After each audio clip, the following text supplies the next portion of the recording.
Hello dear students, काय सोपा होता तुमचा आजचा इंग्लिशचा पेपर, हो ना. सगळ्यात पहिल्यांदा आपण सेमी मीडियमचा इंग्लिशचा पेपर डिस्कस करणार आहोत आणि मग त्याच्यानंतर इंग्लिश मीडियमचा मी देईनच तुम्हाला.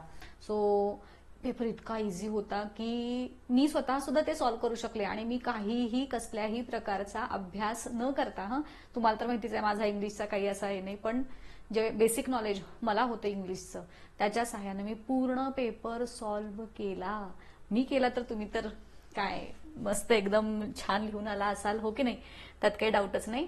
सो सगळ्यात जो पहिला प्रश्न होता, complete the following words by using correct letters. इथं तुम्हाला सांगायची गरज नाही. इथे ब्रेव्ह पहिलं जे आहे ब्रेव्ह, त्यानंतर टीच, बॉक्सर, TEA इथे ई आणि FAITH. सो हे पहिल्याचं उत्तर झालं. बाकीचे जे आहेत अप्रोप्रिएट अल्फाबेटिकल ऑर्डरमध्ये. सो ह्याच्यामध्ये अट्रॅक्टिव्ह पहिलं, मग बॉनफायर, मग ऑप्टिमिस्टिक आणि मग रूमर, ह्या सिक्वेन्सनं लिहायचे होते. त्यानंतर दुसऱ्यामध्ये सगळ्यात आधी पॅटर, मग PE असल्यामुळे मग दुसरा पीपल, तिसरा O, आणि मग आता ह्याच्यामध्ये पण 2 लेटर पहिले सेम आहेत, नंतरचं C, सो पॉकेट तिसरं आणि पॉटर चौथं. त्यानंतर याच्यामध्ये तुमच्या पुस्तकातलंच आहेत हे. याच्यात पहिलं जे आहे ते the capital, the bird replied, comma, I am going to extinguish the fire. आणि याच्यामध्ये तुम्ही हे इन्व्हर्टेड कॉमा मध्ये पण लिहू शकता असं. आणि हाऊस दॅट याच्यामध्ये इथं अपॉस्ट्रॉफी S, इथं इन्व्हर्टेड कॉमा आणि दॅट नंतर क्वेश्चन मार्क. सो आणि नाथू मधला N कॅपिटल. सो ह्या पद्धतीने ह्याचं उत्तर झालं. आता इथे 4 वर्ड्स चला मला तुम्ही कमेंट करून सांगा. इथं मला जे सुचतील ते इथं आम्ही लिहिलेत. सो 3 लेटर्स असणारे इथं रेन लिहिलाय, वॉटर लिहिलाय, नीट, नेट, 10. त्यानंतर अजून काय काय शब्द तुम्ही तयार केलेले आहेत ह्याच्या व्यतिरिक्त तो मला तुम्ही कमेंट करून नक्की सांगू शकता. दिसतंय ना रे तुम्हाला इथे. सो ह्याच्यानंतरचा आहे तो write the related words shown in the example. Garden, मग गार्डनशी रिलेटेड त्याचे ऍडजेक्टिव्ह, विशेषण. मग जसं beautiful garden, big garden, lovely garden, attractive garden, round garden. तुम्ही काय लिहिलेत अजून हे तुमचं परत वेगवेगळं असू शकतं. ह्याच्यामध्ये विशेषणं लिहायची आहेत थोडक्यात या गार्डन या शब्दासाठी. त्यानंतर word chain of nouns. Again इथं सुद्धा तुम्ही तुमची चेन मला कमेंट करून सांगा तुम्ही काय लिहिलं. जसं की त्या टायगरला मला सुटलं रॅट, मग टर्टल, एलिफंट, टॉर्टॉइज असं. इथं मात्र एक लक्ष, इथं तुम्ही प्रॉपर नाउन नाही लिहिलेले असतील, कॉमन नेम लिहायचे आहेत. जसं तुम्हाला इथं कळलं टायगर हे कॉमन नेम आहे, प्रॉपर नेम नाही. सो त्या पद्धतीनं लिहिलंय ना. मला हे पण तुम्ही काय काय लिहिलंय ते सांगा. Make a meaningful sentence by using the phrase instead of तुमचं प्रत्येकाचं वेगवेगळं उत्तर असू शकेल की I would prefer coffee instead of tea, असं काही तुमचं मिनिंगफुल सेंटेन्स होईल. Add a clause to the following sentence, त्याला ऑरचा क्वेश्चन आहे, and expand it meaningfully. So my uncle found a baby, ह्याचं तुम्ही काय काय केलं हेही मला कमेंट करून सांगा. त्यानंतर प्रिफिक्स ऑर सफिक्स, प्रिफिक्स लावायचे किंवा सफिक्स लावायचे. मग आता ह्याचं तुमचं काय येईल, इम्पॉसिबल. याचं अपॉइंटमेंट, सो हे येईल बरोबर, इम्पॉसिबल आणि अपॉइंटमेंट. त्यानंतर ह्याला ऑरचा जो होता तो ह्याच शब्दांचा मिनिंगफुल सेंटेन्सेस बनवायचे आहेत, पॉसिबल हा शब्द वापरून आणि अपॉइंट हा शब्द वापरून. सो हेही तुम्ही मला सांगू शकता कमेंट करून की तुम्ही या शब्दांचं म्हणजे जर हा प्रश्न सोडवला असेल तर काय तुम्ही सेंटेन्स बनवलं. टेक्स्च्युअल पॅसेज ह्याच्यामध्ये ट्रू ऑर फॉल्स मधलं फॉल्स फॉल्स, ट्रू ट्रू असं हे आहे, चेक करा एकदा. त्यानंतर arrange the sentences in correct order of occurrence. याच्यात सगळ्यात पहिलं Bholi had fallen off the cot on her head. त्यानंतर दुसरं some part of Bholi's brain was damage. Bholi had attack on small pox. आणि मग नंतर हे चौथं. या पद्धतीनं सिक्वेन्स लिहिलाय का बघा. Write any 4 describing words. Describing words म्हणजे काहीतरी एखादं एक्सप्लेन करणारं. मग आता ह्याच्यामध्ये तुम्ही काय काय लिहिलेलं आहे बघा. कोणते कोणते येतात ह्याच्यातले डिस्क्रायबिंग वर्ड्स. त्यानंतर बॅकवर्ड चाइल्ड हा एक डिस्क्रायबिंग वर्ड झाला बरोबर. त्यानंतर फेअर, प्रेटी हे एक डिस्क्रायबिंग वर्ड झाले. अजून काय असू शकतात रे.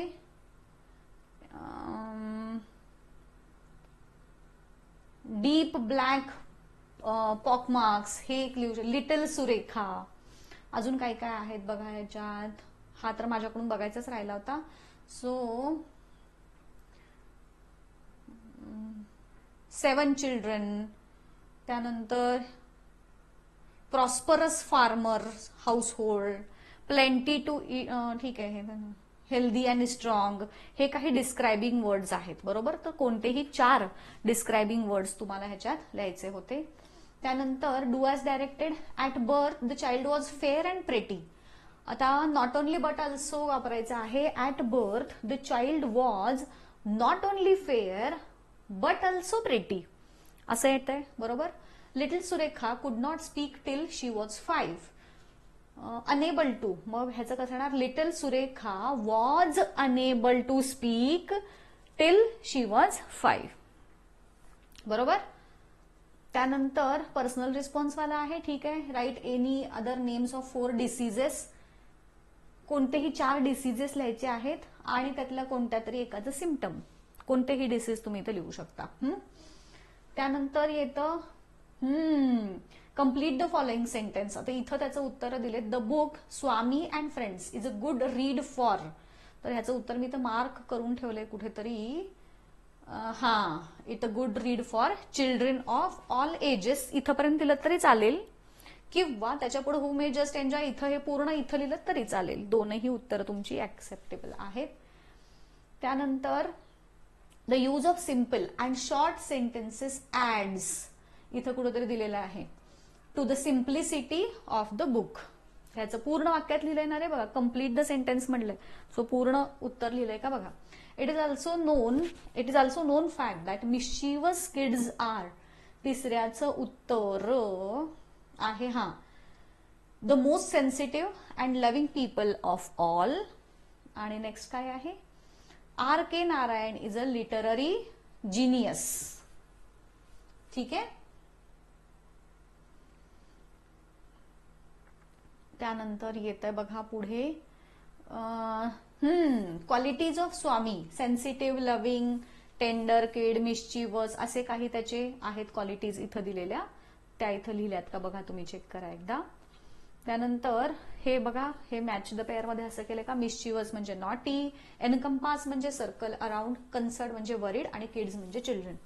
त्यानंतर it is hard to imagine without changing the meaning. म्हणजेच it is not easy to imagine किंवा it is not so easy to imagine असं तुम्ही लिहू शकता. त्यानंतर डझंट ही ह्याचं येतं आर के नारायण मध्ये. नंतर do you like reading books. Why. Again personal response आहे. कुणाला आवडतील कुणाला नाही आवडतील. सो शक्यतो आवडतंय असं लिहायचं आणि मग का आवडतात ते सांगायचं. करेक्ट अल्टरनेटिव्ह करायचं आहे. The poet's father goes back early in the morning. Poet ask for seeds of moonlight. The whole village goes daily to the work. The poet wants to sow the seeds on the sides of the path. इथं कुठं कुठं आहे ते मी शोधून लिहिलेलं आहे. त्यानंतर describe the route in the poem for the city. हे इथं दिलेलं आहे. The route is tough and full of snakes and scorpions. Neither bus nor cart plies to it. त्यानंतर रायमिंग वर्ड्स तुमच्या स्वतःचे लिहायच्यात कुठलेही. मी इथं नाईट, लाईट, प्लाइज, फ्लाइज लिहिलंय. तुम्ही काय लिहिले असतील वेगळे अजूनही तर तुम्ही मला सांगा कमेंट करून. ठीक आहे. अप्रिशिएशन मध्ये याच्यात नेम ऑफ द पोएम म्हणजे टायटल तर तुम्हाला दिलेलंच आहे इथं. So this is the title. Stopping by woods on a snowy evening. किती रे सोपं आहे यार. नेम ऑफ द पोएट इथं दिलेलं आहे रॉबर्ट फ्रॉस्ट. रायमिंग स्कीम हे अशी आहे AABA आणि AAAA. ह्या पहिल्या 2-3 ह्याची काहीतरी आहे. नंतर ज्याची अशी. सो हे 2 प्रकारच्या रायमिंग स्कीम झाल्या. फिगर ऑफ स्पीच ह्याच्यामध्ये अलिटरेशन आणि रिपिटेशन असे फिगर्स ऑफ स्पीचेस आहेत. आणि थीम आणि सेंट्रल आयडिया तुम्हाला माहिती आहे ह्याची काय आहे ते. त्यामुळे ती काय मी याच्यात इन्क्लूड केली नाही.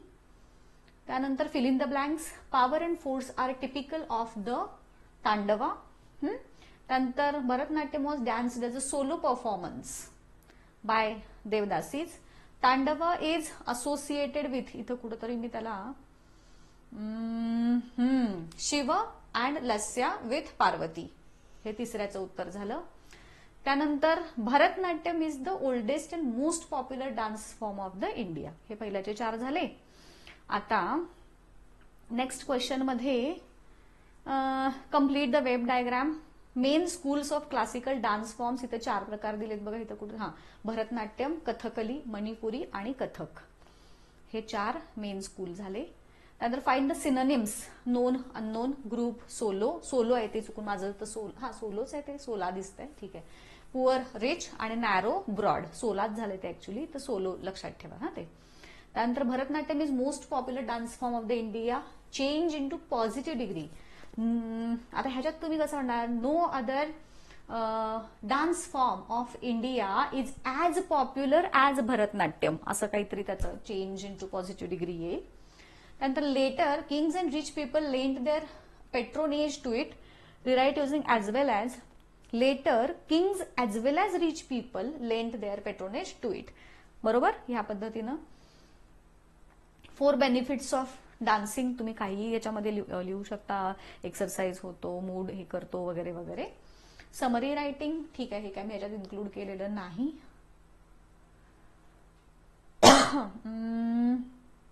लेटर रायटिंगचा पण पार्ट मी इथं सांगत नाही, कारण तो तुमचा प्रत्येकाचा वेगवेगळा असू शकतो. त्यानंतर डायलॉग रायटिंग, ठीक आहे. How do you plan your study, हे सगळे डायलॉग्स तुम्ही तुमचे करू शकता. डू यू लाईक, हा, येस, आवडतात, मग का आवडतात, तुम्ही प्रत्येकाची उत्तरं लिहाल. हे सोपे आहेत. स्पीच रायटिंग तुम्हाला पॉइंट्स ऑलरेडी दिलेले आहेत. त्यानंतर नॉन व्हर्बल टू व्हर्बल, ठीक आहे, याचं काय दिलेलं आहे, ठीक आहे.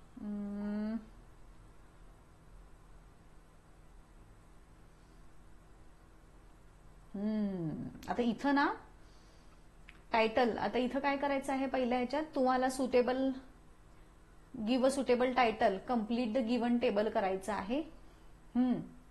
आता याच्यामध्ये टायटल दिलायचं आहे, मग तुम्ही काय येतं ह्याच्यामध्ये, तुम्ही काय काय टायटल दिलं सांगा. राधा आणि रमेश यांच्याबद्दलचं आहे हे. 2 भाऊ बहीण कसे होते, तर ह्याचं जसं रमेशचं एज 16 आहे, राधाचं 13. रमेश 10वीत आहे, राधा 7th मध्ये आहे. रमेशचा मॅथ सब्जेक्ट फेवरेट आहे, राधाचा सायन्स आहे. हॉबीज इथं रमेशच्या इथं दिलेल्या आहेत कुठंतरी, हे वालं मूवीज आणि रीड बुक्स, हे रमेशचं झालं. आणि राधाचं गार्डनिंग अँड स्विमिंग, ह्या हॉबीज झाल्या. त्यानंतर लाईक्स, रमेशला काहीतरी फास्ट फूड वगैरे आवडतं असं काहीतरी आहे ना रे इथं कुठंतरी. It likes to eat fast food. आणि राधाला आवडतं होममेड फूड. आणि रमेशला काहीतरी इंजिनियर व्हायचंय एकाला आणि एकाला डॉक्टर व्हायचंय. सो ह्या पद्धतीनं लिहिलंय का बघून घ्या एकदा. Expand the theme.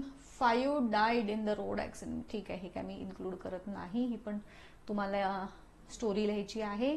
आता इथं ट्रान्सलेशन मध्ये जनरल म्हणजे सामान्य, बघा तुम्ही अजून ह्याच्या व्यतिरिक्त काही शब्द तुम्ही लिहिले असतील तर सांगू शकता. सामान्य. अरायवल म्हणजे आगमन. बेगर म्हणजे भिकारी, मी इथं भिकार लिहिले चुकून, सो इट इज भिकारी ऍक्च्युली. ऑनर म्हणजे सन्मान किंवा आदर. पॅराडाईज म्हणजे स्वर्ग किंवा नंदनवन. मुव्हमेंट म्हणजे चळवळ किंवा हालचाल. त्यानंतर plant more trees in the garden, ह्याच्यात तुम्ही काय म्हणू शकता, ट्रान्सलेट करायचं आहे, बागेमध्ये किंवा बगीच्यामध्ये जास्त, भरपूर झाडं, जास्त झाडं, मोर म्हणजे भरपूर किंवा जास्त झाडे लावा. बरोबर. Anyone should take care of trees. Everyone, so प्रत्येकाने झाडांची काळजी घेतली पाहिजे. डोंट प्लक द फ्लावर्स, फुले तोडू नका. झाडे वाचवा, जीवन वाचवा. त्यानंतर action speaks louder than words. कृती ही नेहमी शब्दांपेक्षा जास्त महत्वाची असते, अशा पद्धतीचं तुमचं ते ह्याचा अर्थ होईल. आणि माईट इज राईट म्हणजेच बळी तो कानपिळी. ठीक आहे. सो आय थिंक संपलेला आहे पेपर तुमचा, हो की नाही. सोपा होता. मी तुम्हाला जे प्रश्न तुम्ही काय वेगळं वेगळं लिहिलं असेल किंवा तुमचे काही डाऊट असतील तर तुम्ही मला कमेंट करून विचारू शकता. ठीक आहे. इथेच थांबूयात, भेटूयात पुढच्या व्हिडिओमध्ये. तोपर्यंत good bye. Thank you. All the best.